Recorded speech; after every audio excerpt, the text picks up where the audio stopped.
అందరికీ నమస్కారం. Global ట్రేడ్లో scene చాలా ఫాస్ట్గా మారిపోతోంది.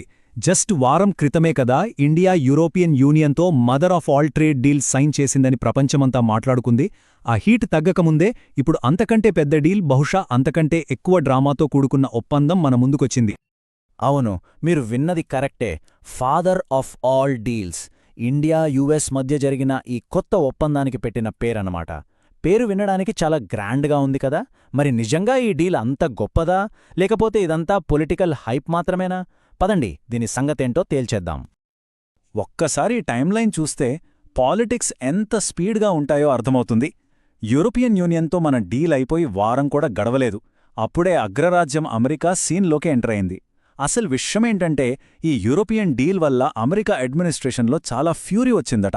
అందుకే అంత అర్జెంట్గా రెస్పాండ్ అయ్యారు. ఇది సింపుల్ ట్రేడ్ కాదు, ఇదొక హై స్టేక్స్ చెస్ గేమ్.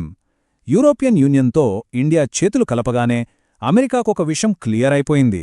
అదేంటంటే, ప్రపంచంలోనే అతిపెద్ద, ఫాస్ట్గా పెరుగుతున్న ఇండియన్ మార్కెట్ను కోల్పోతామేమోనని. తమ ఎగుమతులన్నీ యూరప్కు డైవర్ట్ అయిపోతాయేమోనన్న భయమే వాళ్లను ఇంత స్పీడ్గా, ఇంత పెద్ద డెసిషన్ తీసుకునేలా చేసింది. ఇక ఈ డీల్లో అస్సలు సిసలైన మ్యాటర్కు వద్దాం. ఇది నిజంగా ఒక గేమ్ చేంజర్ అని చెప్పాలి. ఇంతకుముందు మన భారతీయ వస్తువులపై ఏకంగా 50% టారిఫ్ ఉండేది. దాన్ని ఇప్పుడు ఊహించని విధంగా కేవలం 18%కి తగ్గించేశారు. టారిఫ్ అంటే ఏంటే? సింపుల్గా చెప్పాలంటే విదేశీ వస్తువులపై వేసే పన్ను. ఈ పన్ను ఎంత తక్కువ ఉంటే మన ప్రాడక్ట్స్ వాళ్ల మార్కెట్లో అంత తక్కువ రేటుకు అమ్ముడవుతాయి. సో ఇదొక చిన్న మార్పు కాదు, మన ఎగుమతిదారులకు ఇది ఒక పెద్ద బూస్ట్, ఒక భారీ విజయం. ఇక్కడే అసలు ట్విస్ట్ మొదలవుతుంది. డొనాల్డ్ ట్రంప్ ఏమో దీన్ని ఒక కంప్లీట్ ట్రేడ్ డీల్ అని పిలుస్తున్నారు. కానీ మన భారత ప్రభుత్వం మాత్రం కాస్త కూల్గా దీన్ని కేవలం ఒక టారిఫ్ రిడక్షన్ అంటోంది. ఈ మాటల్లో తేడా ఎందుకు? రెండు దేశాలు వేర్వేరు మాటలు వాడటం వెనుక అసలు స్ట్రాటజీ ఏంటి? సరే, ఈ రెండు వెర్షన్స్ మధ్య ఉన్న తేడాను మనం అర్థం చేసుకోవాలంటే ఫస్ట్ యుఎస్ సైడ్ ఏం చెప్తుందో వినాలి. అసలు డొనాల్డ్ ట్రంప్ ఈ డీల్ను అంత గొప్పగా ఫాదర్ ఆఫ్ ఆల్ డీల్స్ అని ఎందుకు అంటున్నారో చూద్దాం.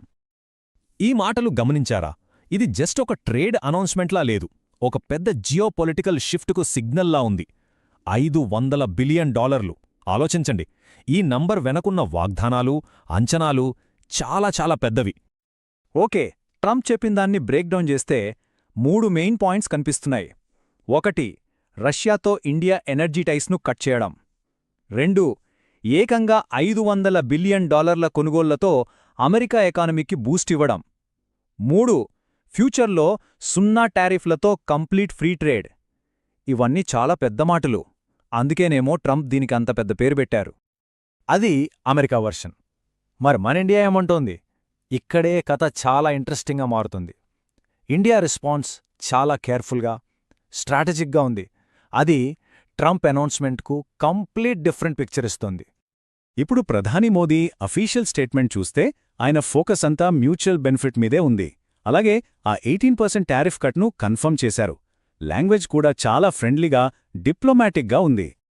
ఇక్కడే ఉంది అసలు పాయింట్. ఇండియా టారిఫ్ తగ్గింపు అనే గుడ్ న్యూస్ని కన్ఫర్మ్ చేసింది. కానీ ట్రంప్ చెప్పిన ఆ మిగతా పెద్ద పెద్ద మాటల గురించి మాత్రం సైలెంట్గా ఉంది. ఆ $500 బిలియన్ కొనుగోళ్లుగాని, రష్యన్ ఆయిల్పై బ్యాన్ గాని, ఈ విషయాలపై ఇండియా సైడ్ నుంచి అఫీషియల్గా ఎలాంటి మాట రాలేదు. సరే, ఈ పొలిటికల్ మాటలన్నీ కాసేపు పక్కన పెడదాం.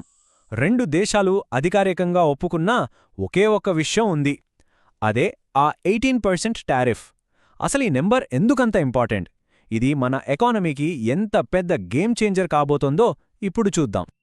ఇంతకుముందు మనపై ఉన్న ఆ 50% టారిఫ్ అనేది సింగిల్ టారిఫ్ కాదు, అది 2 వేర్వేరు 25% ట్యాక్స్ల కాంబినేషన్.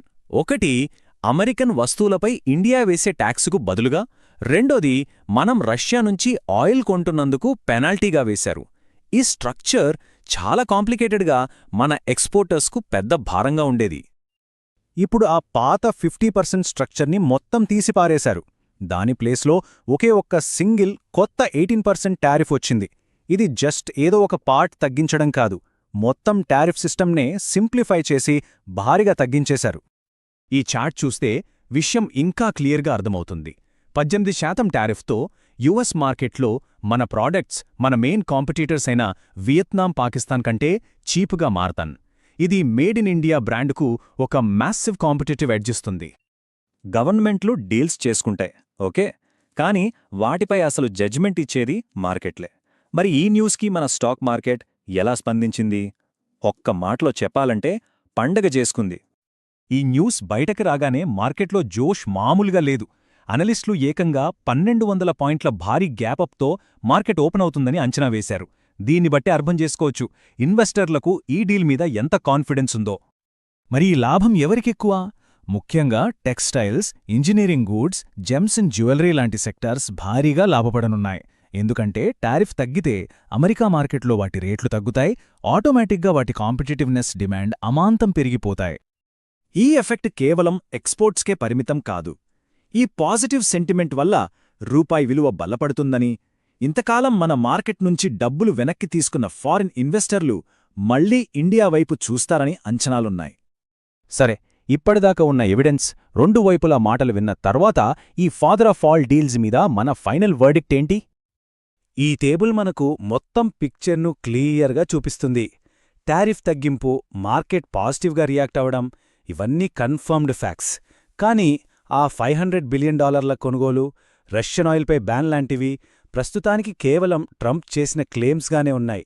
వాటిపై మనకు ఇంకా అఫీషియల్ క్లారిటీ రావాల్సింది. అయితే ఇంకా కన్ఫర్మ్ కాని విషయాలే ఏమున్నా ఒక్క విషయం మాత్రం చాలా క్లియర్.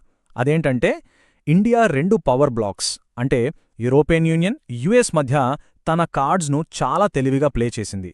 రెండు వైపుల నుంచి బెనిఫిట్ పొంది ఇప్పుడొక బలమైన పొజిషన్లో నిలబడింది. ఇది ఒక పర్ఫెక్ట్ స్ట్రాటజిక్ విన్ అని చెప్పాలి. చివరిగా ఒక ఆలోచింపజేసే ప్రశ్నతో ముగిద్దాం. ట్రంప్ చెప్పిన ఈ $500 బిలియన్ నంబర్ భవిష్యత్తులో నిజంగా జరగబోయేదా, లేక ఈ డీల్ను హిస్టారిక్గా ప్రొజెక్ట్ చేయడానికి వాడిన ఒక పొలిటికల్ స్టేట్మెంటా? దీని లాంగ్ టర్మ్ ఎఫెక్ట్ ఎలా ఉంటుందో కాలమే నిర్ణయించాలి.